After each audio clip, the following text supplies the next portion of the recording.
प्रियंका ने शाहिद के साथ मिलकर किया था एक वादा। हम लोग बहुत प्रमोट करेंगे इस फिल्म को, क्योंकि हमें बहुत अच्छी लगती है ये फिल्म और हम बहुत एक्साइटेड हैं इस फिल्म के बारे में और आप हम लोगों को हर जगह देखने वाले। लेकिन वही वादा निभाना अब दोनों पर पड़ रहा है भारी।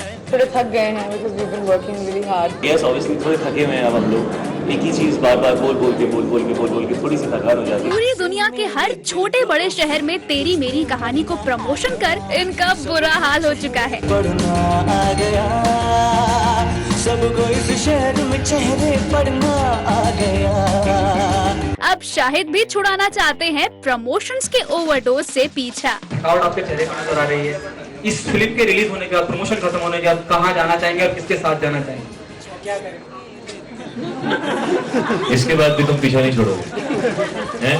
तुम भी थके हुए बर्बाद लग रहे हो, तुम भी आराम करो, मैं भी आराम करूँ। Same for me sir, part of the job. मैं भी आराम करूंगा, आप भी आराम कीजिए, आपको आराम की जरूरत है। देखा आपने, पक चुके हैं शाहिद तेरी मेरी कहानी को प्रमोट करते करते। शाहिद और प्रियंका जहाँ जहाँ जाते हैं वही घिसी पिटी लाइन्स दोहराते हुए नजर आते हैं। ये फिल्म पुनर्जन्म के बारे में नहीं है, ये फिल्म रीइंकार्नेशन के बारे में नहीं है। किसी कोई मरता नहीं है और अगले जन्म में अपने लवर को देख के ये नहीं बोलता कि अरे मैं पिछले जन्म में तुमसे मिल चुका हूँ, ऐसा वगैरह कुछ नहीं होता।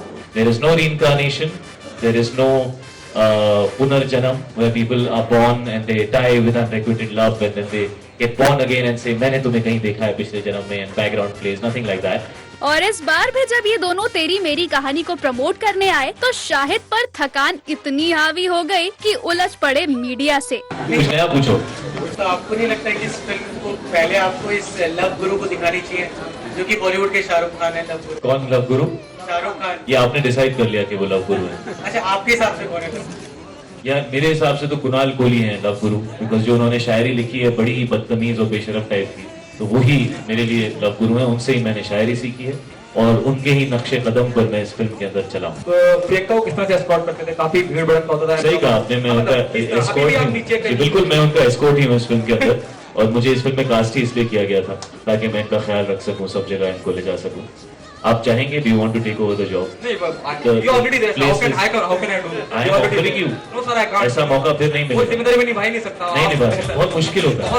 मैं थोड़ी चीज तेरी हूँ, मैं थोड़ी चीज तेरी हूँ। लेकिन यहाँ प्रियंका शायद मौके की नजाकत को समझ चुकी थी। पानी सर से ऊपर चला जाए उससे पहले प्रियंका ने शाहिद को डिफेंड करना शुरू कर दिया। Don't use it an insulting term.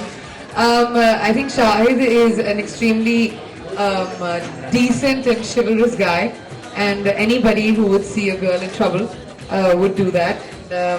I think it takes a lot for somebody to put another person in front of them, and I'm really glad that Shahid was around. We've been through a lot of chaos and a lot of crowded situations. I'm glad that Shahid was around here at that time. शायद प्रियंका ने शाहिद का चेहरा पढ़ना सीख लिया है, तभी तो उन्होंने एक सच्चे दोस्त की तरह शाहिद का जमकर साथ दिया। I would like to actually ask Shahid a question. I would like to ask him that how, despite of being so tired and despite of, you know, we've been working almost 20 hours every day, doing a different city every day. How does he still manage to look so fresh? Well, I guess it's a wonderful company that keeps me going. लेकिन हैरान परेशान शाहिद ने जाते जाते भी आखिरकार अपने मन की भड़ास निकाल ही दी। One nice thing and one bad thing about promoting films so extensively. It's wonderful when you get to hear a question which is relevant, which is fresh, and which comes from an intelligent thought. And it is equally annoying when you're asked questions which are totally unnecessary. Well, Shahid कुछ पाने के लिए कुछ खोना तो पड़ता ही है। प्रियंका से ही सीख लीजिए कैसे कूली हैंडल कर रही है तेरी मेरी कहानी के प्रमोशंस को। Buck up, Shahid. We wish you all the best for your movie. Go sing.